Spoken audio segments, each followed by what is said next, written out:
ਵਾਹਿਗੁਰੂ ਜੀ ਕਾ ਖਾਲਸਾ ਵਾਹਿਗੁਰੂ ਜੀ ਕੀ ਫਤਿਹ। ਦਾਸ ਹਰਦੀਪ ਸਿੰਘ ਡਿੱਬੀਵਾਲ ਅੱਜ ਇੱਕ ਵਾਰ ਫਿਰ ਆਪ ਜੀ ਨੂੰ ਮੁਖਾਤਬ ਹੈ, ਕਿਉਂਕਿ ਸ਼੍ਰੋਮਣੀ ਗੁਰਦੁਆਰਾ ਪ੍ਰਬੰਧਕ ਕਮੇਟੀ ਦੀ 100ਵੀਂ ਵਰ੍ਹੇਗੰਢ ਮਨਾਈ ਜਾ ਰਹੀ ਹੈ।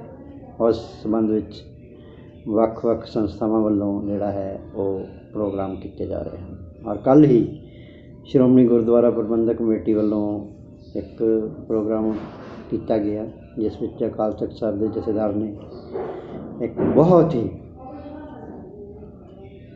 ਭਾਵਪੂਰਨ ਤਕਰੀਰ ਕੀਤੀ।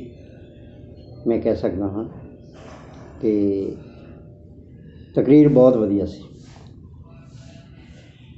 ਕਿਉਂਕਿ ਦਾਸ ਨੇ ਇੱਕ ਕਿਤਾਬ ਲਿਖੀ, ਡੇਰਾ ਬਨਾਮ ਸਿੱਖ ਹੁਕਮਨਾਮੇ ਤੋਂ ਮਾਫੀਨਾਮੇ ਤੱਕ, ਜਿਹੜੀ 2015 'ਚ ਰਿਲੀਜ਼ ਹੋਈ। ਔਰ ਜਿਹੜੇ ਮੇਰੇ ਨਾਲ ਵਾਬਸਤਾ ਲੋਕ ਨੇ ਉਹ ਜਾਣਦੇ ਨੇ ਕਿ ਕਿਤਾਬ ਰਿਲੀਜ਼ ਕਰਨ ਵੇਲੇ ਪੰਜਾਬ ਸਰਕਾਰ ਨੇ ਉਸ ਨੂੰ ਰੋਕਣ ਦਾ ਕਿੰਨਾ ਯਤਨ ਕੀਤਾ। ਹੋਟਲ 'ਤੇ ਪਹਿਰਾ ਬਿਠਾਇਆ, ਪੁਲਿਸ ਲਗਾਈ, ਸਭ ਕੁਝ ਕੀਤਾ, ਪਰ ਉਹ ਕਿਤਾਬ ਰਿਲੀਜ਼ ਹੋਈ। ਅਤੇ ਉਸ ਕਿਤਾਬ ਦਾ ਮੈਂ ਜ਼ਿਕਰ ਇਸ ਕਰਕੇ ਕਰਦਾ ਕਿ ਮੈਂ 2015 ਵਿੱਚ ਉਸ ਦੇ ਵਿੱਚ ਇੱਕ ਚੈਪਟਰ ਲਿਖਿਆ ਸੀ, SGPC ਬਨਾਮ RSS, ਕਿਉਂਕਿ 1925 ਵਿੱਚ RSS ਬਣੀ ਔਰ 1925 ਵਿੱਚ ਹੀ SGPC ਦਾ ਐਕਟ ਬਣਿਆ, ਭਾਵੇਂ ਉਹ ਬਣੀ 1920 ਵਿੱਚ ਸੀ। ਅਸੀਂ 5 ਸਾਲ ਪਹਿਲਾਂ ਉਹਨਾਂ ਤੋਂ ਬਣਾਈ ਸੀ। 100 ਸਾਲ ਬਾਅਦ ਸ਼੍ਰੋਮਣੀ ਕਮੇਟੀ ਅੱਜ ਆਪਣੇ ਵਜੂਦ ਦੀ ਲੜਾਈ ਲੜ ਰਹੀ ਹੈ ਅਤੇ RSS ਹਿੰਦੁਸਤਾਨ ਨੂੰ ਹਿੰਦੂ ਰਾਸ਼ਟਰ ਡਿਕਲੇਅਰ ਕਰਨ ਦੀਆਂ ਤਰੀਕਾਂ ਦੇ ਰਹੀ। ਇਹ 100 ਸਾਲ ਦੇ ਵਿੱਚ ਸਾਡੇ ਨਾਲ ਕੀ ਵਾਪਰਿਆ, ਅਸੀਂ ਅੱਜ ਕਿੱਥੇ ਖੜ੍ਹੇ ਹਾਂ ਅਤੇ RSS ਅੱਜ ਕਿੱਥੇ ਖੜ੍ਹੀ ਹੈ, ਇਸ ਦਾ ਲੇਖਾ ਜੋਖਾ ਮੈਂ ਉਸ ਚੈਪਟਰ ਵਿੱਚ ਕੀਤਾ ਸੀ, ਜਿਹੜਾ SGPC ਬਨਾਮ RSS ਵਿੱਚ। ਕਿਉਂਕਿ SGPC ਬਣਨ ਤੋਂ ਪਹਿਲਾਂ ਸਿਰਫ 70 ਸਾਲ ਪਿੱਛੇ ਸਾਡਾ ਮਹਾਰਾਜਾ ਰਣਜੀਤ ਸਿੰਘ ਦਾ 40 ਸਾਲ ਦਾ ਰਾਜ ਸੀ। ਉਸ ਤੋਂ ਪਿੱਛੇ 100 ਸਾਲ ਦਾ ਸਿੱਖ ਸੰਘਰਸ਼ ਸੀਗਾ, ਮਿਸਲਾਂ ਦਾ, ਬਾਬਾ ਬੰਦਾ ਸਿੰਘ ਬਹਾਦਰ ਦਾ। ਉਸ ਤੋਂ ਪਹਿਲਾਂ ਸਾਡੇ 10 ਗੁਰੂ ਸਾਹਿਬਾਨ ਦਾ ਸਫ਼ਰ ਸੀ, ਜਿਹਦੇ ਵਿੱਚੋਂ ਦੀ ਲੰਘ ਕੇ ਸ਼੍ਰੋਮਣੀ ਗੁਰਦੁਆਰਾ ਪ੍ਰਬੰਧਕ ਕਮੇਟੀ ਬਣੀ। ਮਹਾਰਾਜਾ ਰਣਜੀਤ ਸਿੰਘ ਦੇ ਰਾਜ ਤੋਂ ਬਾਅਦ ਟੂਕਾ ਲਹਿਰ ਜਿਹੜੀ ਚੱਲੀ, ਉਹ ਕਿੰਨੀ ਜ਼ਬਰਦਸਤ ਸੀ। ਉਸ ਦੀਆਂ ਪ੍ਰਾਪਤੀਆਂ ਜਿਹੜੀਆਂ ਹਨ ਉਹ ਵੀ ਆਪਣੇ ਥਾਂ ਇੱਕ ਬਹੁਤ ਵੱਡੀ ਨਜ਼ੀਰ ਹੈ ਕੌਮ ਦੇ ਵਿੱਚ। ਉਸ ਤੋਂ ਬਾਅਦ ਗੁਰਦੁਆਰਾ ਸੁਧਾਰ ਲਹਿਰ ਚੱਲੀ, ਜਿਸ ਦੀ ਪ੍ਰਾਪਤੀ ਵਜੋਂ ਸ਼੍ਰੋਮਣੀ ਗੁਰਦੁਆਰਾ ਪ੍ਰਬੰਧਕ ਕਮੇਟੀ ਬਣੀ। ਮੈਨੂੰ ਪੂਰੀ ਉਮੀਦ ਸੀ ਵੀ 100 ਸਾਲ ਬਾਅਦ ਜਦੋਂ ਅਸੀਂ ਸ਼ਤਾਬਦੀ ਮਨਾਵਾਂਗੇ, ਅਸੀਂ ਉਹਨਾਂ ਗੱਲਾਂ ਦਾ ਲੇਖਾ ਜੋਖਾ ਕਰਾਂਗੇ ਕਿ ਸਾਡੇ ਕੋਲ ਕਿੱਥੇ ਉਣਤਾਈਆਂ ਰਹੀਆਂ, ਕਿ 100 ਸਾਲ ਬਾਅਦ ਅੱਜ ਸ਼੍ਰੋਮਣੀ ਕਮੇਟੀ ਆਪਣੇ ਵਜੂਦ ਦੀ ਲੜਾਈ ਲੜ ਰਹੀ ਹੈ ਅਤੇ RSS ਜਿਹੜੀ ਇੱਕ ਬੰਦੇ ਨੇ ਸ਼ੁਰੂ ਕੀਤੀ, ਜਿਸ ਦੀ ਸੋਚ ਸੀਗੀ ਕਿ ਮੈਂ ਇਸ ਖਿੱਤੇ ਦੇ ਲੋਕਾਂ ਨੂੰ ਇੱਕ ਵਾਰ ਫੇਰ ਗੁਲਾਮ ਬਣਾਉਣਾ ਹੈ, ਇਸ ਸੋਚ ਨੂੰ ਲੈ ਕੇ ਉਸਨੇ RSS ਸ਼ੁਰੂ ਕੀਤੀ। ਉਹਨਾਂ ਦੇ ਪਿੱਛੇ 1200 ਸਾਲ ਦਾ ਮੁਗਲਾਂ ਦੇ ਰਾਜ ਦੀ ਗੁਲਾਮੀ ਸੀ, 200 ਸਾਲ ਅੰਗਰੇਜ਼ਾਂ ਦੇ ਰਾਜ ਦੀ ਗੁਲਾਮੀ ਸੀ। ਆਪਣਾ ਉਹਨਾਂ ਦਾ ਕੋਈ ਇਹੋ ਜਿਹਾ ਇਤਿਹਾਸ ਨਹੀਂ ਸੀ ਜਿਸ 'ਤੇ ਉਹ ਮਾਣ ਕਰ ਸਕਦੇ। ਔਰ ਉਹ ਬੰਦੇ ਜਿਨ੍ਹਾਂ ਦੇ ਪਿੱਛੇ ਕੋਈ ਇਤਿਹਾਸ ਨਹੀਂ ਸੀ ਮਾਣ ਕਰਨ ਵਾਲਾ, ਉਹਨਾਂ ਬੰਦਿਆਂ ਨੇ ਇਤਿਹਾਸ ਨੂੰ ਇਤਿਹਾਸ ਬਣਾ ਲਿਆ ਔਰ ਅੱਜ ਦੇਸ਼ 'ਤੇ ਰਾਜ ਕਰਦੇ ਨੇ। ਔਰ ਜਿਨ੍ਹਾਂ ਕੋਲੇ ਸ਼੍ਰੋਮਣੀ ਕਮੇਟੀ ਵਰਗੀ ਇੱਕ ਮਜ਼ਬੂਤ ਸੰਸਥਾ ਸੀ, ਜਿਹਦਾ ਆਪਣਾ ਬਜਟ ਸੀ, ਜਿਹਦੇ ਪਿੱਛੇ ਗੁਰੂ ਨਾਨਕ ਦਾ ਫਲਸਫਾ ਸੀ, ਜਿਹੜੀ ਮਾਨਸ ਕੀ ਜਾਤ ਸਭ ਹੈ ਏਕੇ ਪਹਿਚਾਨ ਪੋ ਦੀ ਗੱਲ ਕਰਦਾ ਹੈ, ਜਿਹੜੀ ਪੂਰੀ ਮਾਨਵਤਾ ਦੀ ਗੱਲ ਕਰਦਾ ਹੈ, ਜਿਹੜਾ ਪੂਰੀ ਮਾਨਵਤਾ ਨੂੰ ਆਪਣੇ ਕਲਾਵੇ ਵਿੱਚ ਲੈਣ ਦੀ ਗੱਲ ਕਰਦਾ ਹੈ, ਉਹ ਅੱਜ ਕਿੰਨੇ ਟੁਕੜਿਆਂ ਵਿੱਚ ਵੰਡਿਆ ਹੋਇਆ ਹੈ ਸਮਾਜ। ਇਸ ਦਾ ਜ਼ਿਕਰ ਕੱਲ੍ਹ ਜਥੇਦਾਰ ਦੀ ਤਕਰੀਰ ਵਿੱਚੋਂ ਸਾਫ਼ ਨਜ਼ਰ ਆਉਂਦਾ ਸੀ। ਮੈਨੂੰ ਲੱਗਦਾ ਸੀ ਕਿ ਉਹ ਸਿਰ ਨੀਵਾਂ ਕਰ ਦੇਖ ਵਾਲੀ ਗੱਲ ਕਰਨਗੇ, ਆਪਨ ਨੜੇ ਗਿਰਬਾਨ ਮੈਂ ਸਿਰ ਨੀਵਾਂ ਕਰ ਦੇ, ਪਰ ਐਸਾ ਕੁਛ ਨਹੀਂ ਵਾਪਰਿਆ। ਨਿਰਾਸ਼ ਕੀਤਾ ਹੈ ਕੱਲ੍ਹ ਵਾਲੀ ਤਕਰੀਰ ਨੇ, ਕਿਉਂਕਿ ਜੇ ਮੈਂ ਕਹਾਂ ਕਿ ਗੁਰਬਚਨ ਸਿੰਘ ਦੇ ਜਾਣ ਤੋਂ ਬਾਅਦ, ਹਰਪ੍ਰੀਤ ਸਿੰਘ ਦੇ ਆਉਣ ਤੋਂ ਬਾਅਦ ਹੋਰ ਤਾਂ ਕੁਛ ਨਹੀਂ ਬਦਲਿਆ, ਪਰ ਇੱਕ ਬਾਦਲ ਸਾਹਿਬ ਦੇ ਪਰਿਵਾਰ ਨੂੰ ਪ੍ਰੋਟੈਕਟ ਕਰਨ ਲਈ ਜਾਂ ਬਾਦਲਾਂ ਦੇ ਪਰਿਵਾਰ ਨੂੰ ਪ੍ਰੋਟੈਕਟ ਕਰਨ ਲਈ ਜਿਹੜਾ ਕੌਨਫੀਡੈਂਸ ਲੈਵਲ ਸੀ ਕੱਲ੍ਹ ਜਥੇਦਾਰ ਦਾ, ਉਹ ਬਾਕਮਾਲ ਸੀ। ਕਿੰਨੇ ਕੌਨਫੀਡੈਂਸ ਨਾਲ ਕੋਈ ਬੰਦਾ ਝੂਠ ਬੋਲ ਸਕਦਾ ਹੈ ਔਰ ਆਪਣੇ ਕਾਮਾਂ ਦਾ ਜਿਹੜਾ ਬਚਾਅ ਕਰ ਸਕਦਾ ਹੈ, ਵਿਰੋਧੀਆਂ ਨੂੰ ਕਟਘਰੇ 'ਚ ਖੜਾ ਕਰ ਸਕਦਾ ਹੈ ਔਰ ਕੀ ਨਹੀਂ ਉਹ ਕਰ ਸਕਦਾ। ਉਹ ਕਿੰਨਾ ਕਮਾਲ ਦਾ ਆਦਮੀ। ਔਰ ਜਿਹੜੀ ਉਹ ਅਪੀਲ ਕਰਦਾ ਹੈ ਕੌਮ ਨੂੰ, ਉਹ ਬਹੁਤ ਖਤਰਨਾਕ ਹੈ, ਕਿਉਂਕਿ ਖਾਨਾ ਜੰਗੀ ਦੀ ਸ਼ੁਰੂਆਤ ਇਹ ਲੋਕ ਕਰਵਾ ਚੁੱਕੇ ਹਨ, ਲੱਤਾਂ ਬਾਹਾਂ ਲੋਕਾਂ ਦੀਆਂ ਤੜਵਾ ਚੁੱਕੇ ਹਨ। ਜਿਹੜੇ ਲੋਕ ਇਹਨਾਂ ਤੋਂ ਇਸ 100 ਸਾਲ ਦੇ ਵਿੱਚ ਇਹਨਾਂ ਦੀ ਕਾਰਗੁਜ਼ਾਰੀ ਦਾ ਲੇਖਾ ਜੋਖਾ ਮੰਗਦੇ ਨੇ, ਜਿਹੜੀ ਪਿਛਲੇ 30 ਸਾਲਾਂ ਦੇ ਵਿੱਚ ਇਸ ਅਕਾਲੀ ਦਲ ਦੀ ਕਾਰਗੁਜ਼ਾਰੀ ਹੈ, ਬਜਾਏ ਇਸ ਦੇ ਕਿ ਉਹ ਉਸ ਦਾ ਲੇਖਾ ਜੋਖਾ ਦੇਣ, ਉਹ ਵਿਰੋਧੀਆਂ ਨੂੰ ਦਾਬੇ ਮਾਰਦੇ ਹਨ, ਡਰਾਵੇ ਦਿੰਦੇ ਹਨ, ਡਾਂਗਾਂ ਨਾਲ ਸਿੱਝਣ ਦੀਆਂ ਗੱਲਾਂ ਕਰਦੇ ਹਨ ਔਰ ਪੰਥ ਨੂੰ ਅਪੀਲ ਕਰਦੇ ਹਨ ਕਿ ਕੋਈ ਜੇ ਸਾਡੇ ਤੋਂ ਹਿਸਾਬ ਮੰਗਣ ਆਵੇ ਤਾਂ ਪਿੰਡਾਂ ਵਿੱਚ ਬੈਠੇ ਨਾ ਰਹੋ, ਆਇਓ ਡਾਂਗਾਂ ਲੈ ਕੇ, ਜਿਹੜੇ ਸਾਡੇ ਤੋਂ ਹਿਸਾਬ ਮੰਗਣ ਆਉਣਗੇ ਆਪਾਂ ਉਹਨਾਂ ਨਾਲ ਡਾਂਗਾਂ ਨਾਲ ਨਿਬੜਾਂਗੇ। ਮੈਂ 1985-86 ਤੋਂ ਇਹ ਗੱਲ ਕਹਿਣੀ ਸ਼ੁਰੂ ਕੀਤੀ ਸੀ ਵੀ ਅਸੀਂ ਮਹੰਤਾਂ ਤੋਂ ਤਾਂ ਗੁਰਦੁਆਰੇ ਆਜ਼ਾਦ ਕਰਾ ਲਏ।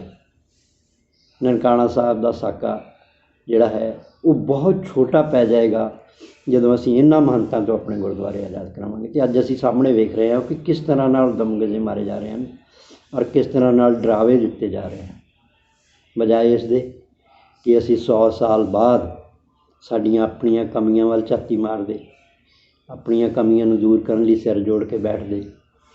ਪੰਥ ਨੂੰ ਜਿਨ੍ਹਾਂ ਨੂੰ ਪੰਥ ਵਿਰੋਧੀ ਕਿਹਾ ਜਾਂਦਾ ਹੈ, ਉਹਨਾਂ ਭਾਵਨਾਵਾਂ ਨੂੰ ਸਮਝਦੇ, ਉਹਨਾਂ ਨੂੰ ਕਹਿੰਦੇ ਆਓ ਬੈਠੀਏ ਆਪਾਂ ਗੱਲ ਕਰੀਏ, ਕਿਉਂਕਿ ਆਪਾਂ ਬਹੁਤ ਕੁਛ ਗਵਾ ਬੈਠੇ। ਗੁਲਾਮੀ ਦਾ ਫੰਦਾ ਸਾਡੇ ਗਲ ਵਿੱਚ ਪਿਆ ਹੋਇਆ ਹੈ।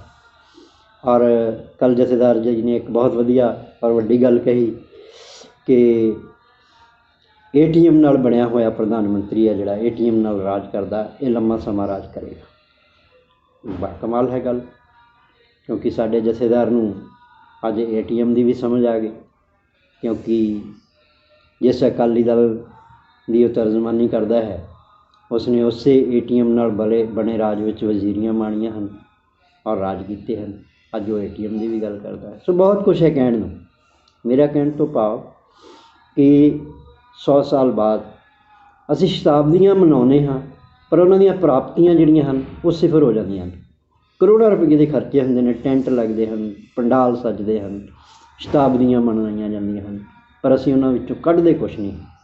ਔਰ ਮੈਂ 5 ਸਾਲ ਪਹਿਲਾਂ ਇਹੀ ਗੱਲ ਕਹੀ ਸੀ ਕਿ 100 ਸਾਲ ਆਉਣ ਵਾਲਾ ਹੈ, ਸ਼੍ਰੋਮਣੀ ਕਮੇਟੀ ਦੀ ਵਰ੍ਹੇਗੰਢ ਮਨਾਉਣ ਦੀ ਤਿਆਰੀਆਂ ਚੱਲ ਰਹੀਆਂ ਹਨ ਅਤੇ ਅਸੀਂ ਕੌਮ ਦੇ ਸਾਹਮਣੇ ਕੀ ਦੱਸਣਾ ਹੈ, ਕੀ ਰੱਖਣਾ ਹੈ, ਸਾਡੇ ਕੋਲ ਅੱਜ ਕਹਿਣ ਨੂੰ ਕੁਛ ਨਹੀਂ ਹੈ।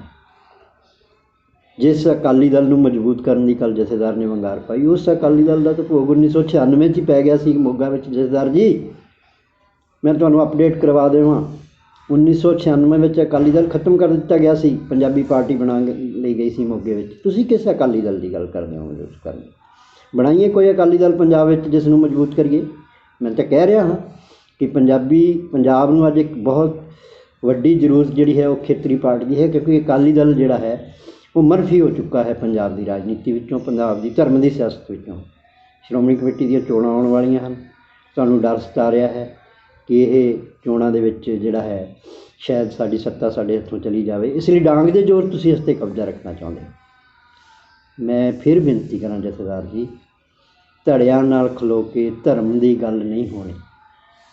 ਤੁਸੀਂ ਧਰਮ ਨਾਲ ਖੜ੍ਹੇ ਹੋ, ਤਖਤ ਦੀ ਗੱਲ ਕਰਦੇ ਹੋ, ਤਖਤ ਨਾਲ ਵਫਾਦਾਰ ਹੋਵੋ, ਤਖਤ ਵੱਲ ਮੂੰਹ ਕਰੋ, ਤਖਤ ਵੱਲ ਪਿੱਠ ਕਰਕੇ ਧਰਮ ਦੀ ਗੱਲ ਨਹੀਂ ਹੋਣੀ। ਧੜਿਆਂ ਨੂੰ ਮਜ਼ਬੂਤ ਕਰਨ ਦੀ ਗੱਲ ਤਾਂ ਹੋ ਜੂਗੀ ਜਿਹੜੀ ਤੁਸੀਂ ਕਰ ਰਹੇ ਹੋ। ਤੁਸੀਂ ਪੰਜਾਬ ਤੋਂ ਬਾਹਰ ਵੀ ਧੜਾ ਬਣਾਉਣ ਦੀਆਂ ਕੋਸ਼ਿਸ਼ਾਂ ਕਰ ਰਹੇ ਹੋ।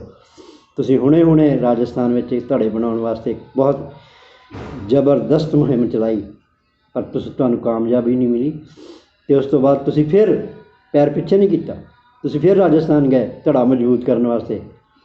ਤੁਸੀਂ ਡੇਰੇ ਦੇ ਖਿਲਾਫ ਗੱਲ ਕਰਦੇ ਹੋ, ਡੇਰੇਦਾਰਾਂ ਦੇ ਖਿਲਾਫ ਗੱਲ ਕਰਦੇ ਹੋ, ਅਤੇ ਖੜ੍ਹ ਕੇ ਕਿੱਥੇ ਕਰਦੇ ਹੋ? ਇੱਕ ਡੇਰੇ ਵਿੱਚ ਖੜ੍ਹ ਕੇ ਜਿਹੜਾ ਸਿੰਘ ਸਭਾ ਗੁਰਦੁਆਰੇ ਨੂੰ ਜ਼ਬਰਦਸਤੀ ਧੱਕੇ ਨਾਲ ਡੇਰਾ ਬਣਾ ਲਿਆ ਗਿਆ, ਉਸ ਡੇਰੇ ਵਿੱਚ ਖੜ੍ਹ ਕੇ ਤੁਸੀਂ ਡੇਰੇਦਾਰਾਂ ਦੇ ਵਿਰੋਧ ਦੀ ਗੱਲ ਕਰਦੇ ਹੋ। ਜਥੇਦਾਰ ਜੀ, ਮੇਰੀ ਬੇਨਤੀ ਹੈ, ਧੜੇ ਤੋਂ ਉੱਪਰ ਉੱਠੋ, ਧਰਮ ਵੱਲ ਮੂੰਹ ਕਰੋ। ਬਹੁਤ ਸੰਕਟ ਵਿੱਚ ਹੈ ਕੌਮ, ਇਸ ਨੂੰ ਕੱਢਣ ਦੀ ਗੱਲ ਕਰੋ। ਇਹ ਜਥੇਦਾਰੀਆਂ ਆਉਂਦੀਆਂ ਜਾਂਦੀਆਂ ਰਹਿੰਦੀਆਂ ਨੇ, ਇਹ ਸਥਾਈ ਨਹੀਂ ਹੈਗੀਆਂ। ਮੈਂ ਫਿਰ ਕਹਾਂ, ਇਤਿਹਾਸ ਪੜ੍ਹੇ ਜਾਂਦੇ ਹਨ। ਤੁਸੀਂ ਇਤਿਹਾਸ ਦੀ ਗੱਲ ਕੀਤੀ ਹੈ, ਗੱਲ ਜਥੇਦਾਰ ਪੁੱਚਰ ਸਾਹਿਬ ਦੀ, ਤੇਜਾ ਸਿੰਘ ਪੁੱਚਰ ਸਾਹਿਬ ਦੀ ਗੱਲ ਕੀਤੀ ਹੈ, ਅਕਾਲ ਤਖਤ ਦੇ ਜਥੇਦਾਰ ਦੀ। ਤੁਸੀਂ ਝੱਬਰ ਸਾਹਿਬ ਦੀ ਗੱਲ ਕੀਤੀ ਹੈ।